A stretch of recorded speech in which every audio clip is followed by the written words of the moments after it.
Moreau, tu veux bien m'ouvrir la porte de la chambre de l'horloge?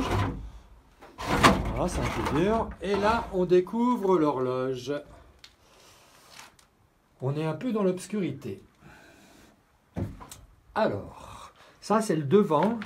On dit que c'est le devant car ici, on voit le cadran de contrôle.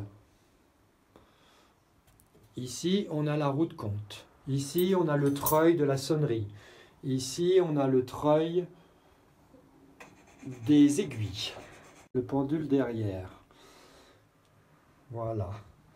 Et alors, ce qui est très étonnant sur cette horloge, c'est que pour la remonter, il faut passer derrière. Et pour passer derrière, c'est un petit passage assez étroit. Il faut rentrer son ventre. Voilà, on passe derrière et on trouve les carrés. Donc ça, c'est le carré pour le treuil des aiguilles, le treuil du mouvement. Et ici, c'est le carré avec sa manivelle, ici, pour le treuil de la sonnerie. Tout est en place. Ici, c'est la roue de sonnerie. Ici, le pendule. Et ici, l'échappement. Donc cette horloge est abandonnée, on a fait un essai.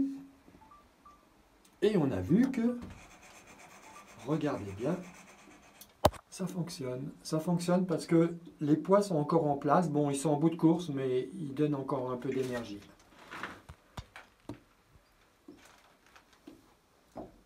Donc côté mouvement, ça fonctionne. C'est tout gras parce que l'horloge a été abandonnée dans son état.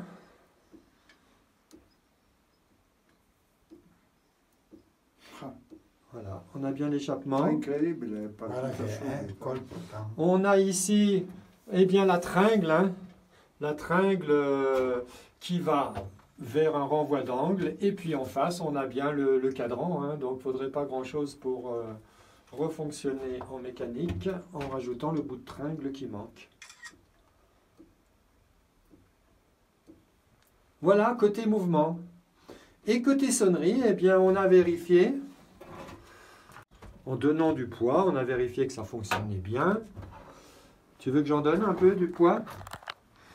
Donc, voilà, en faisant comme ça.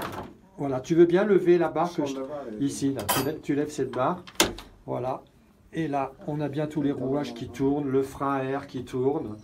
Voilà. Par contre, la difficulté que j'évoquais, c'est qu'ici, on a une roue de compte qui n'est pas pratique à régler, on le sait, hein, contrairement au système à limaçon.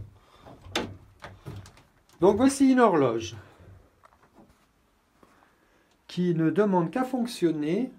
Donc on prévoit dans un premier temps un nettoyage, n'est-ce pas? Un nettoyage, alors en bas où les poids arrivent et puis aussi en haut.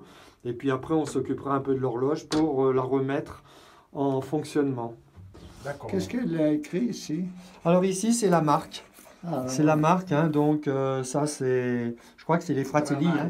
Fratelli. Et comment tu dis? Granaglia à Torino. Voilà. Oui. On pense que c'est une horloge de 1880 à peu près. C'è il nome anche qua, il numero di serie. Tu as un autre numéro? Numero di serie. Où tu l'as vu? Sì. Ah oui, sur le petit cadran de contrôle. On va le photographier.